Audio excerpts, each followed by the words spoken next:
Welcome to the Grow My Salon Business podcast, where we focus on the business side of hairdressing. I'm your host, Anthony Whitaker, and I'll be talking to thought leaders in the hairdressing industry, discussing insightful, provocative, and inspiring ideas that matter. So get ready to learn, get ready to be challenged, get ready to be inspired, and most importantly, get ready to grow your salon business.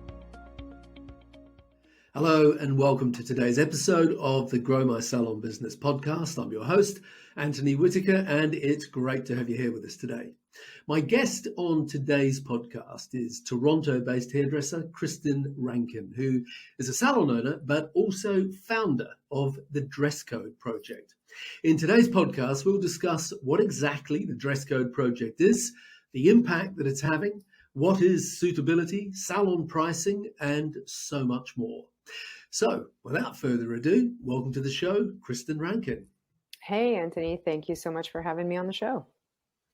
No, I'm really looking forward to having you on the show. I know that my audience are going to get a lot from this particular episode. So, Kristin, before I dive in, I'll do what I do with everybody, and that's I pretty much get people to introduce themselves. So, who is Kristin Rankin? Give us your 2-minute backstory. For sure. Thank you so much.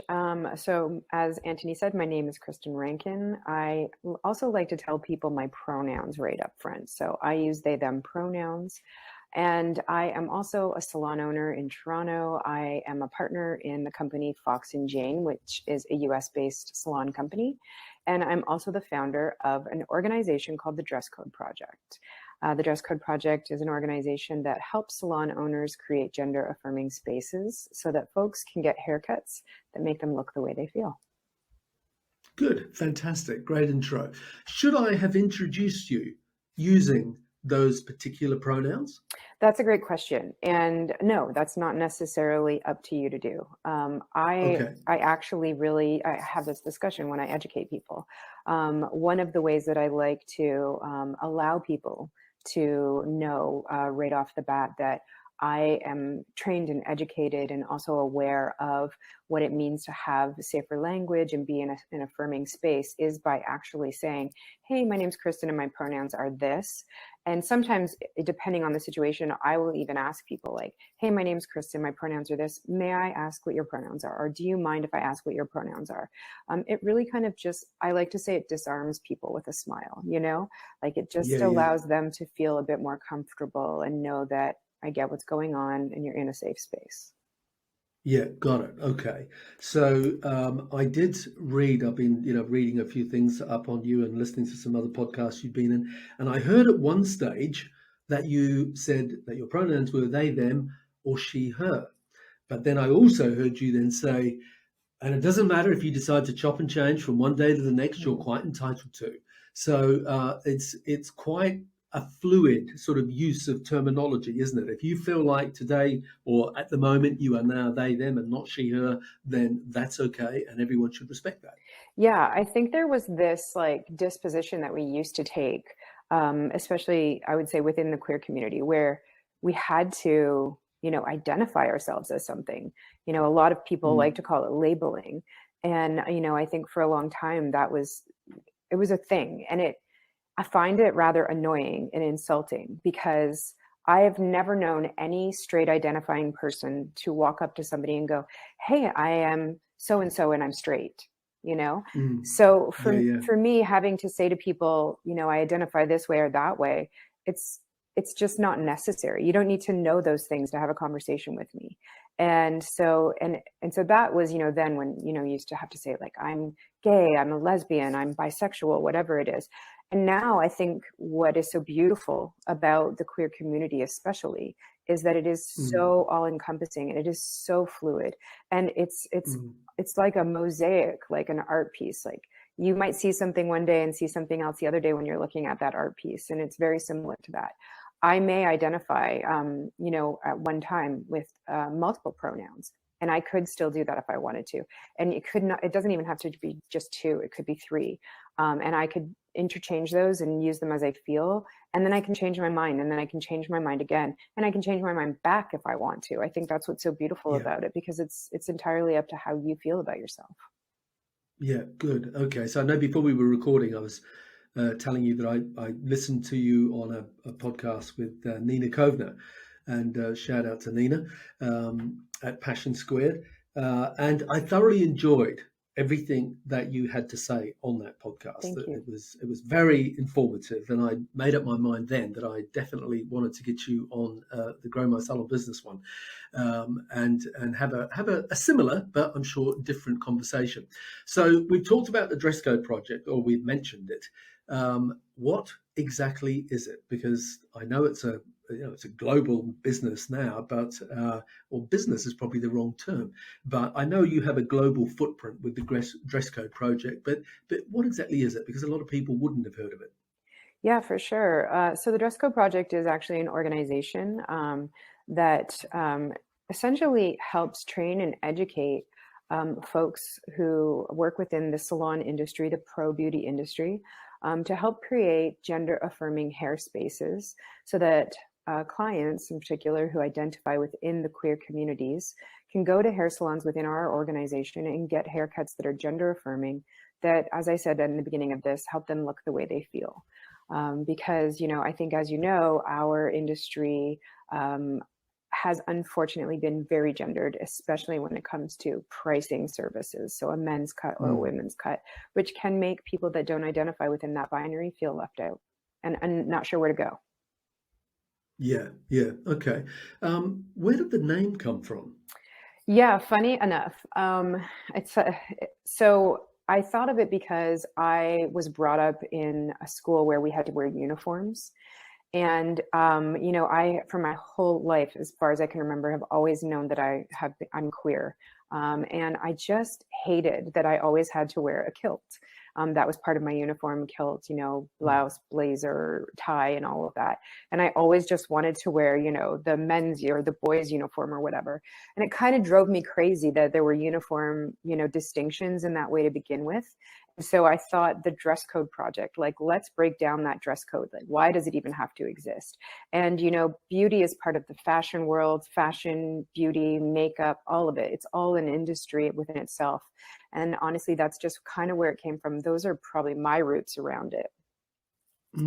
Okay. No, I was intrigued as to, where that term came from Yeah, originally. because dress code is also almost always gendered, right? There's a dress code, and you have to wear this if you're that, and you have to wear, it's a lot. So Yeah, exactly.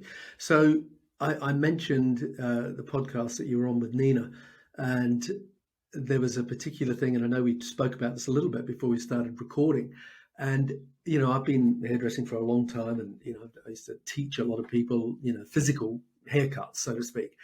And I would talk a lot about suitability, and I would talk about face shapes and all sorts of stuff. And if I'm really honest, well, I never really believed it. Never believed in it at all. The whole face shape thing. I'd look at it and I'd often try and wonder, well, why does that suit this person better than somebody else? And there was a phrase that you used, and you've already used it a minute ago in the conversation. And as soon as you said it, I thought that is the most perfect definition of what suitability is that I've ever heard. And it was your mission for the Dresscode Project. And I'm assuming it is still the mission. And it was, our mission is to empower and help educate hairstylists and barbers to give people haircuts that help them look the way they feel. And as soon as I heard that you want a haircut that makes you look the way you feel, it was like, that is suitability. That is the best definition that I've ever heard of it. So talk to me about that. How did that become your mission for the Dresscode Project? yeah, thank you. That's such a thoughtful question and observation, Anthony. So really what it comes from is actually experiencing something that is called gender dysphoria myself as a queer person. And what that is essentially for me, and it can be, there's a basic definition of it, but it can mean a lot of different things to a lot of people. But, for me, it was just never fully feeling the way I physically presented. So in my head, I would see myself a certain way, which often embodied a more masculine presenting physical body. This is literally how I would envision myself. And then, of course, when I looked in the mirror, I saw something much different, being born cis female, meaning female at birth. And Hmm. that's very dysphoric for me. I never felt a connection there. And I always wanted to look this way. I imagined myself in my head. And then one day I was just on the internet scrolling through some things, and I saw this illustration that someone had done of a perfect image of what I was talking about. And it was a long mirror and someone was standing in it, and the person presented a certain way clearly in real life. And when they looked in the reflection of the mirror, the reflection that they saw was what they saw in their head. And I was like, this is exactly what I'm talking about. This is Yeah, gender yeah. dysphoria. And Mm. for me, my whole presentation, my whole identity revolves around trying to look the way I feel myself and envision myself in my head. So presenting more masculine or androgynous, what that means is having my hair a certain way, my clothing, everything that I do. And that really is the breakdown of that statement, look the way you feel. And around that, speaking of the haircuts, like, I also agree with you. It never ever made sense to me. And if anything, to be honest with you, I thought it was just such a prejudiced way of looking at haircuts, because who are we to tell someone you can't have that haircut because of how your face is? I don't know. Yeah, yeah. It's such a gross Exactly. feeling to me. And I've Yeah, had yeah. so many people, say to me, and this goes outside of even the Dresscode Project or gender or anything. I carry this through, as you know, I'm also a stylist that is still behind the chair. And I carry this Mm. through to my daily work when I'm behind the chair. I have people saying to me, well, I can't do that because my face is this way and I need my hair to do this. And I'm just like, no, that's just not true. You can wear any haircut you want. And, I'm going to teach you how to wear it the way you want to wear it, because that's my job. Got it. Okay. So with talking about the dress code project, how big has it become? Well, we established in 2017, and we have over 550 salons in our organization, globally. That is in North America, in Europe, and then also in the UK, or sorry, in Australia. And it's funny. I would say that we really have flourished, and I would say within the salon industry, in terms of this subject, we're pretty well known. But we also are a little. We try to get the salons to understand how they have to be before they become part of our organization. So we don't just let anyone in, because for Yeah. us and our people that are using our services, which is our directory on our website, um, it really is about the space being what we call a safer space, not safe space, but a Hmm. safer space for them to go to. And that's why it's so important that there's education and training around what gender affirmation means and what it means in the salon industry. So I would say that we're doing fairly well. I mean, I have been on Good Morning America. I've been in Vogue Italia, Vogue, or Vanity Fair Italia, Teen Vogue. I've been in a lot of different publications, and we just keep moving and trying to get that message out there. Yeah. Okay. When the term safer space, what sort of context do you mean safe in? Yeah, so, because I can't be, or, anyone in my team can't be in all 550 of those salons all of the time, Mm. we can absolutely in no way make a bold statement by saying this space is safe. But what we Yeah. can do is, hey, we vet these spaces before they even become members, and we hold education, we hold training. We have material that we actually built with a charity in Toronto that specializes in gender identity and diversity. And so we do everything we can to give people the tools to create these spaces for the clients that need it. But we can never say that it's always going to be 100% safe, for the Yeah. reason that we won't be there, for the reason that, these salons may get new employees that haven't been trained in this or don't know much about it. And so that's why we Mm. say safer, because we just try to let people know we're doing the best that we possibly can. We're trying to Yeah. make it as safe as possible, but it's never going to be perfect. Yeah. I mean, I hadn't thought of this until you started talking about it, and I was wondering, do you mean safer in the context of emotionally safe, or in the context of physically safe, or potentially both of them? Yeah, I would say it's definitely both for sure. Right. Okay. Yeah, for sure. Yeah. Okay.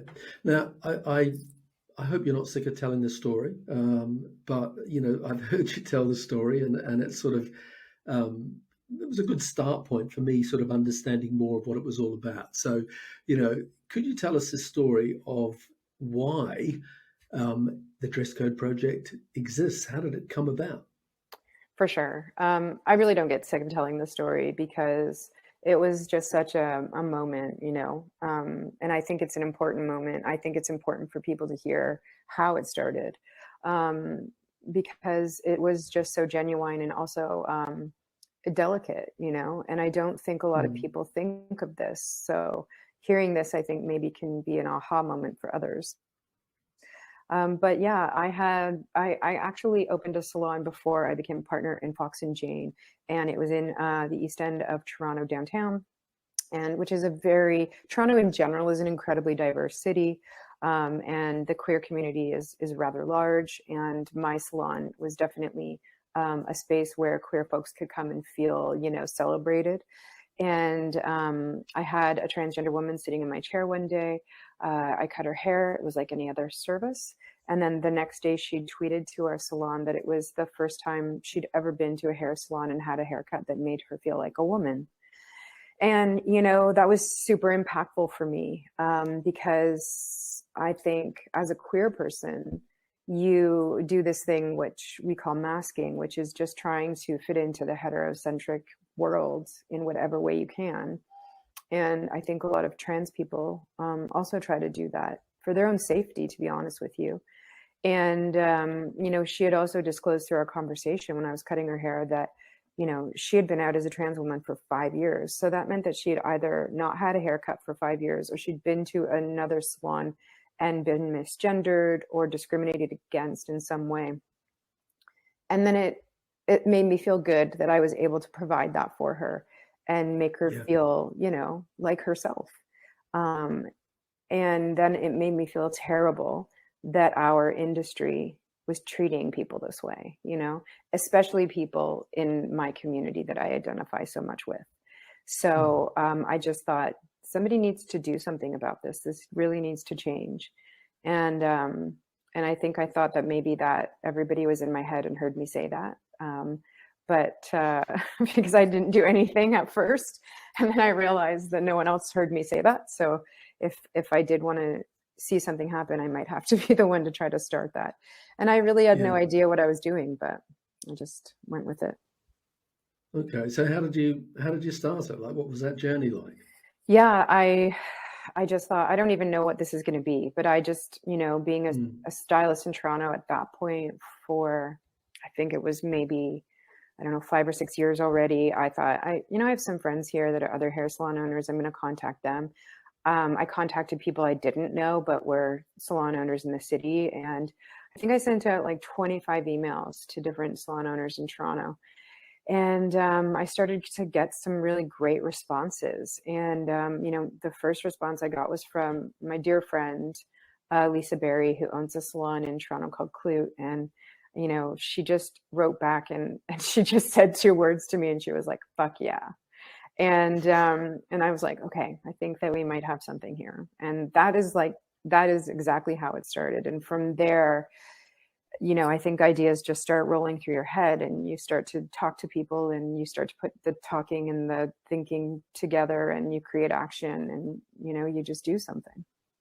Yeah. So what do you actually do? I mean, there's a lot of organizations that you might belong to, and you end up with a sticker in the front window, Hmm. whatever it is, to say that you are a safe space, safer space, whatever it is that you so-called belong to. So what exactly does the dress code project? What do those salons do that's different? What is it? How does it sort of materialize? So the salons that are in our organization, we call them DCP member salons, and we are a not-for-profit. So the work that we do, it requires person power, of course. It wouldn't get done without it. And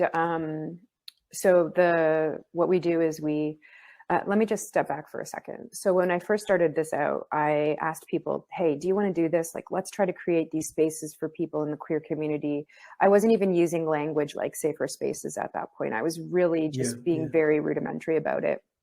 And I thought, hey, can we get this going? And then I started to realize that people were saying yes, and they were committing to getting it going. And then there was no further action happening after that.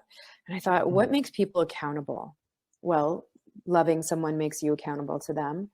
But without that, money, right?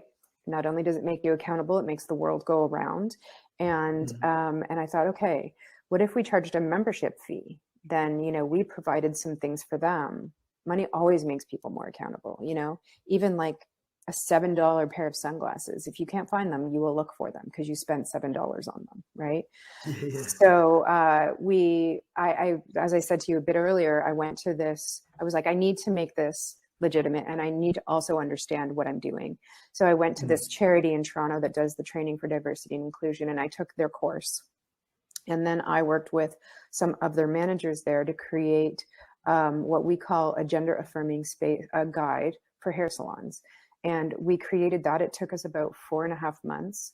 It's an info guide. It's got 25 pages of infographics that have basically married together the diversity and inclusion training that is offered at this charity called the 519 in Toronto, and my knowledge as a hairstylist. And what I did was went through everything I do in a day as a hairstylist when it comes to a hair service, and I talked to them about it, and we applied that to their training, and together we came up with this manual that we give to the member salons when they become members of the Dresscode Project. And we have also made a little DCP safer space sticker that they get. And then we provide ongoing further training if they want it, which we try to highly encourage people to take, and so that they can really make their spaces as safe as possible. And like I said, all of this is something we do because we love doing it. But it's also something, in full disclosure, that we need to charge people for so that we can continue to do it. As you know, most not-for-profits, that's how they run. I have someone who is a coordinator. She takes a salary, I myself do not, because I'm just trying to do this and make sure that it gets done properly. Yeah. Okay. Wow. It's fantastic. I'm sure it's had a far-reaching impact in the lives of lots of people that you don't even necessarily hear about. I saw on your website that there's a partnership now with Pantene or Pantene, depending on where you are in the world. Yeah. Talk to us about that.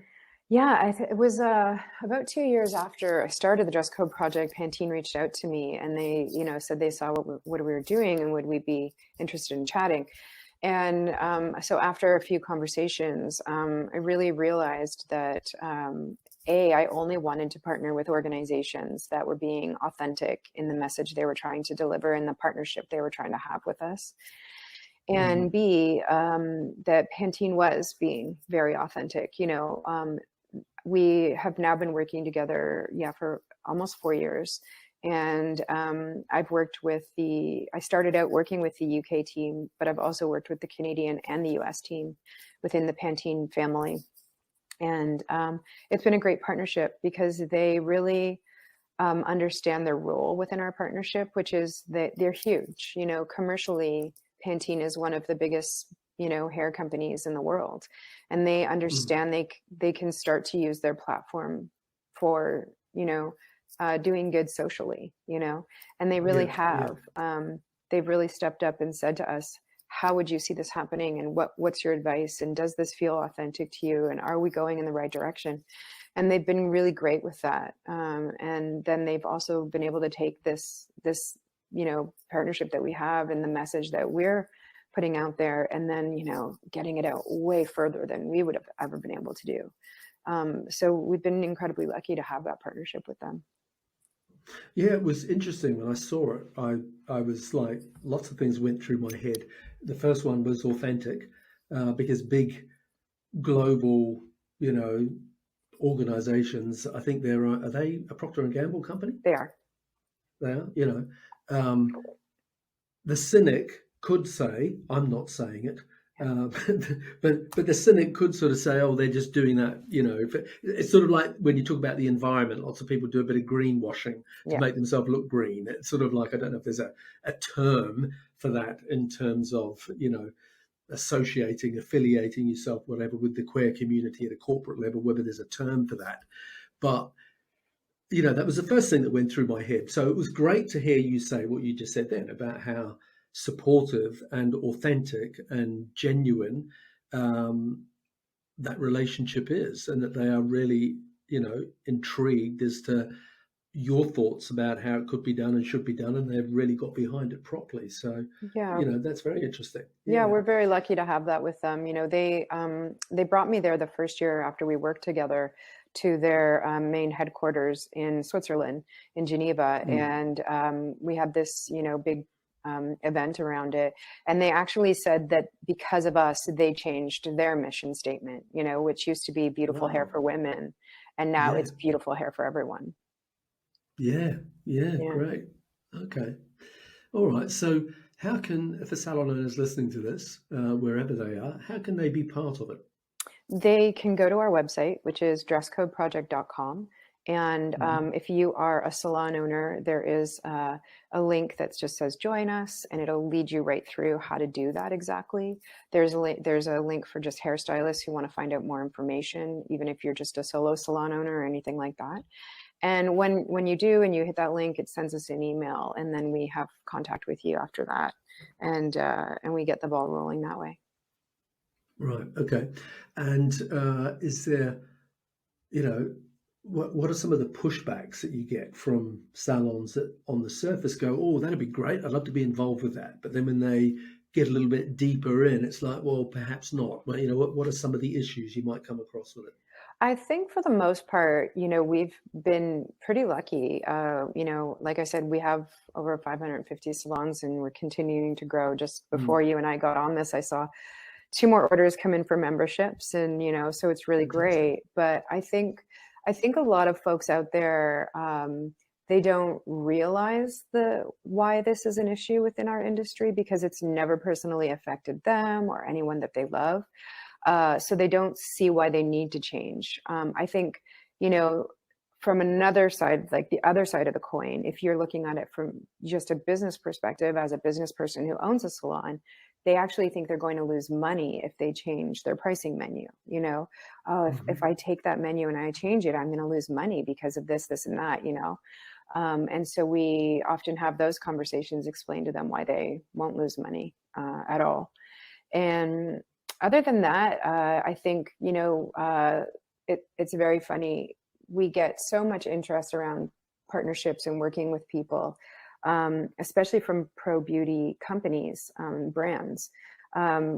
Just going back to Pantene, we've had so many people on our Instagram account say, like, how can you work with a brand like Pantene? They're sold in drugstores and they're not pro beauty. But I'm going to say this. Pantene is the very first brand that has stepped up to the plate and backed us and put their money where their mouth is, so to speak, and said, hey, we're going to do this and we're going to support you fully. And, we have a lot of conversations with a lot of brands that are so, so interested, until they realize that we actually do ask brands, hey, we're going to do this work for you. We're going to help you. We're going to train your trainers. We're going to do all of this. We ask you to give us a donation because we are not for profit. And this is how we continue to do the work we're doing. And then it is like crickets. You don't hear anything back from them, or you hear all the reasons why they all of a sudden are no longer interested. So I would say those are you talking about salons, or are you talking like corporate sponsors there? Like I would say, brands,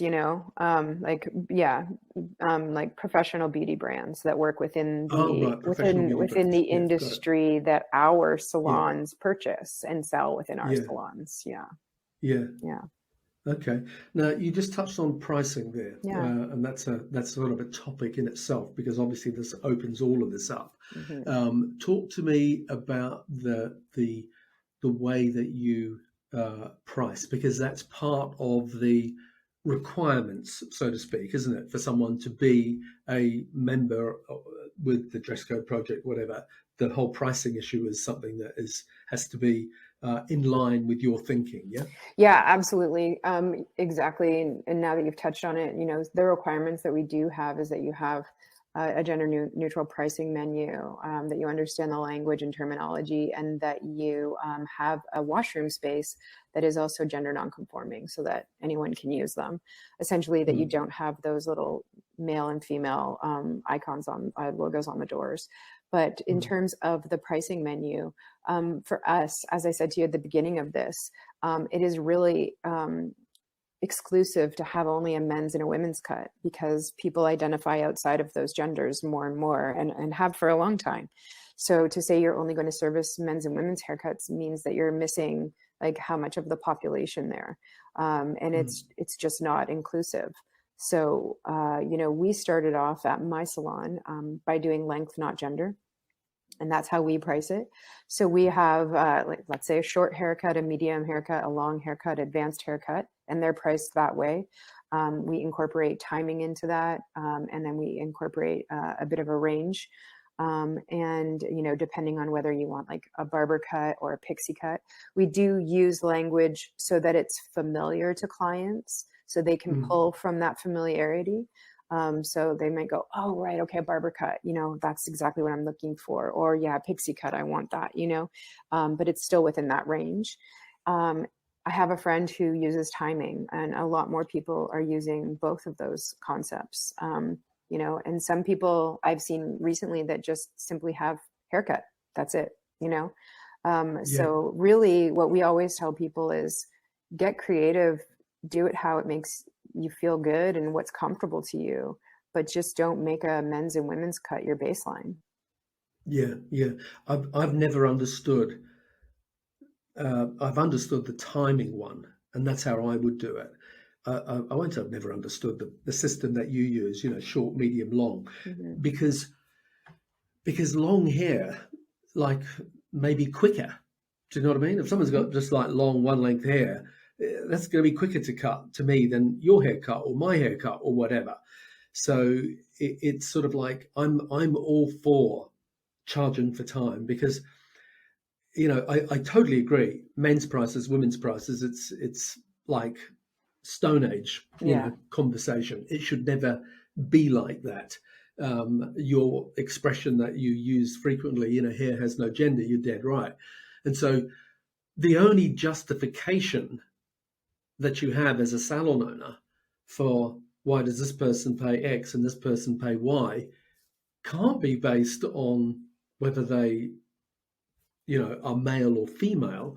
It has to be the only justification for it can be based on, well, our men's haircuts we only allocate 30 minutes for, our women's haircuts we allocate 45 minutes for, or an hour.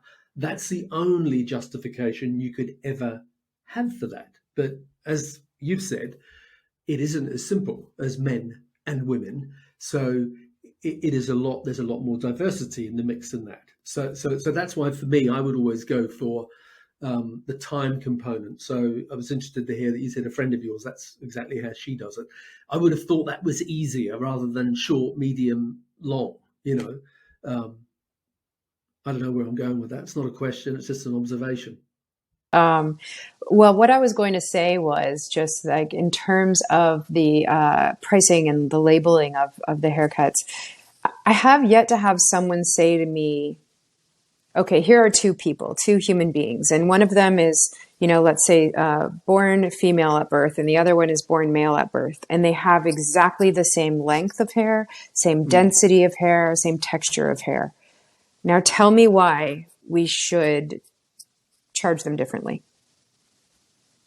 And yeah, it makes absolutely no sense. nobody can give me a real absolute sounding reason as to why that should be the case, you know? And I don't want to hear that junk about like, well, women take more time on their hair than men do, because that is absolute bullshit. And we all know that. You know, and, you know, I think the whole point is just that hair is, it is not, about your gender. It's not about, you know, what hair is actually more about is your presentation. We call that, you know, your gender expression. That has way more to do with your hair than what is in between your legs, your sex organs. That doesn't matter at all, you know? But how you style your hair and how you look and the clothes you wear and the makeup you may or may not wear and the accessories that you may or may not wear absolutely has everything to do with your hairstyle and how you style your hair.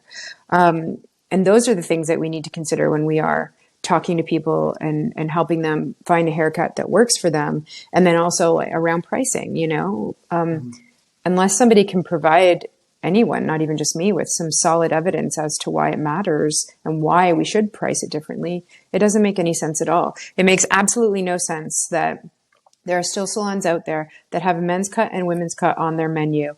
And if you are a woman and you walk and you identify as a woman, you walk into the salon and your hair is this length, you get charged $80. And then another woman walks in and her hair is, you know, down to her waist and she gets charged $80. That is ridiculous and unfair. Yeah. Or a man walks in with short hair, your length, and he gets charged $25 or whatever. The only justification for it is time.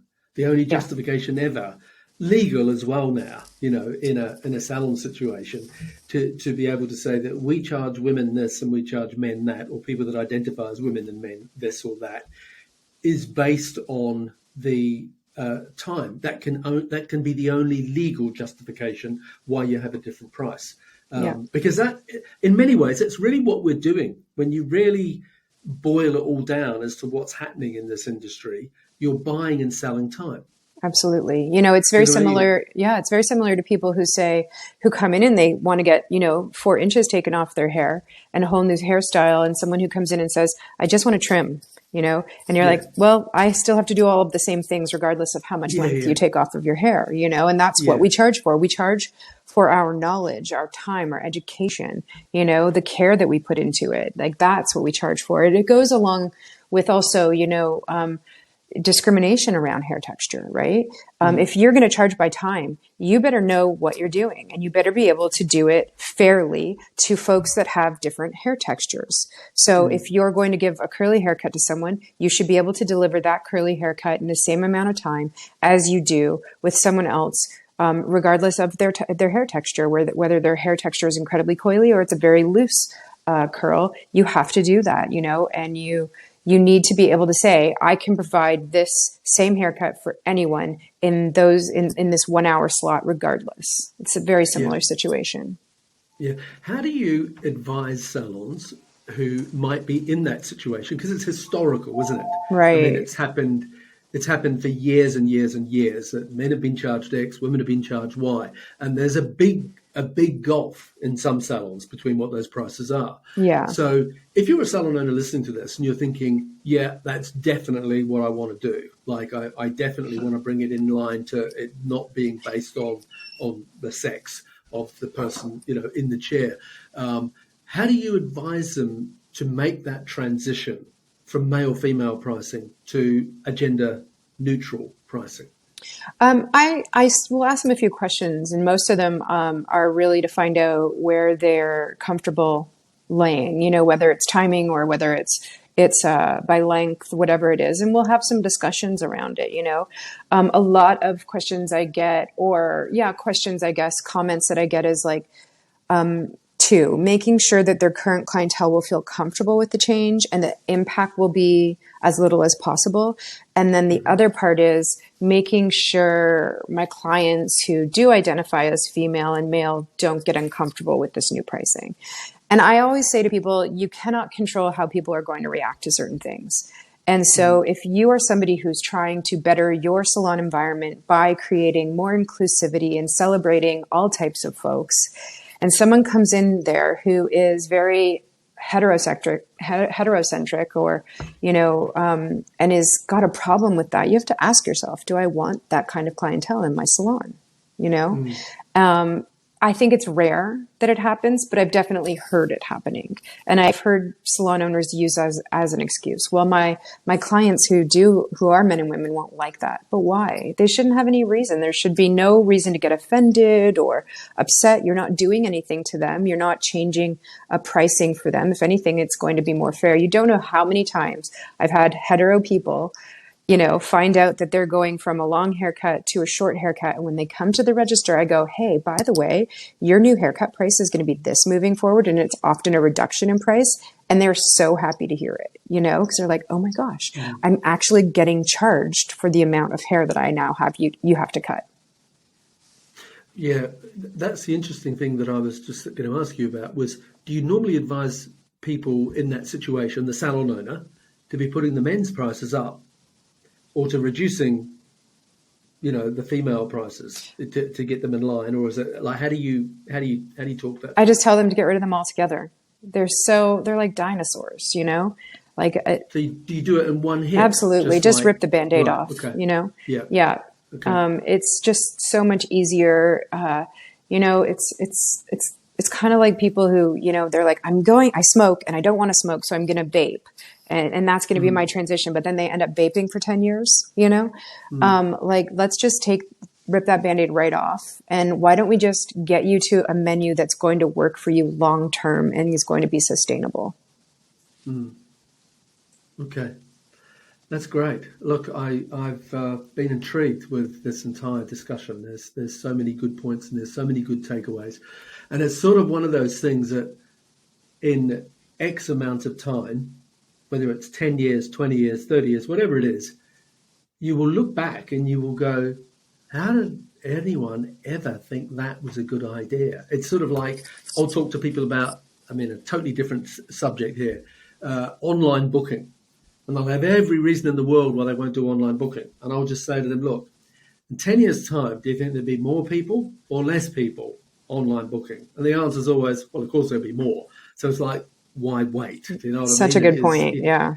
Yeah. Your people will look back at this and go, what a funny old world it was where Absolutely. we thought it was okay to charge women, more than men for essentially, the same thing. Yeah. Often in the same amount of time. Yeah. So, it's like how, we used to get most of our clients by word of mouth or walk-ins, right? Somebody normally would have to physically come into your salon to see, hey, what's going on there and how can I get an appointment? And now, not only can you book online through our website, but you can also reach out on social media and find us there and, essentially make an appointment that way as well.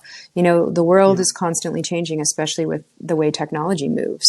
So, being able to say, I think this is the other thing I try to explain to people is like generations are really changing, and the generations that are below millennial, millennial and below now are really learning how to spend their money wisely and according to them and their morals and the way they see things. And I have heard so many people, and I'm one of those people, that I will not spend my money somewhere if I don't think that it's according to my ethics and how I see the world. And, I know so many people that have gone onto websites and say, yeah, I immediately saw their price menu was gendered and I just closed that website, closed that window and looked for one that wasn't, So I don't even think people realize the business that they are losing as a result. Yeah, exactly. And that's a really important thing. I've got two daughters who are Gen Z, depending on where you live. And it's interesting, the conversations I have with them. They're 22 and 24. And their conversations around their friends and their fluidity, and it's just all so natural and so, unapologetic and so accepting. Absolutely, which is great. It's got to be a good thing. Absolutely. So, whereas people, my age often find this a much harder thing to navigate, and they're often frightened of saying the wrong thing. getting something wrong. It was an interesting thing I heard you say on, or I think I read it, that you said, if you're ever in doubt as to what you call someone in terms of the gender, they, them, she, her, him, he, whatever, just use their name. Yeah. Just always use their name. And that is the perfect get out of jail Totally. card, so to speak, I mean, let's look. like you can't go wrong. You can't. And you look at someone's name as another pronoun, really. And that is their name. So they're going to be okay with it, Yeah. Exactly. And what's really beautiful about our industry is that whether you have booking salon software or you are, a little bit more old school and you use a book, you're going to have that client's name in there for that appointment. So you will always know what their name is. Yeah, exactly. Okay, well, listen, we need to start wrapping up. Whereabouts can people connect with you on Instagram or other social channels? Yeah, for sure. So we are on Instagram at the Dresscode Project. And if you want to connect with me personally, which I always encourage because I do really like people asking questions. It's the only way that we're going to create change, is I'm at Kristin Rankin Hair on Instagram. Okay, and that's as it sounds, Kristin Rankin, Rankin. That's it. Yeah, great. Okay. Well, I will put those links on our website, growmysalonbusiness.com, in the show notes for today's podcast. And if you're listening to this podcast with Kristin Rankin from the Dresscode Project and you've enjoyed it, do me a favor, take a screenshot on your phone and share it to your Instagram stories. And don't forget to subscribe and share this episode with your friends. So to wrap up, Kristin, thank you so much for being on this week's episode of the Grow My Salon Business podcast. Yeah, Anthony, it was a real pleasure. I really enjoyed this conversation. Thank you for the thoughtful questions. Oh, thank you. Cheers. Yeah. Thanks. Thank you for listening to today's podcast. If you'd like to connect with us, you'll find us at growmysalonbusiness.com or on Facebook and Instagram at growmysalonbusiness. And if you enjoyed tuning into our podcast, make sure that you subscribe, like, and share it with your friends. Until next time, this is Anthony Whitaker, wishing you continued success.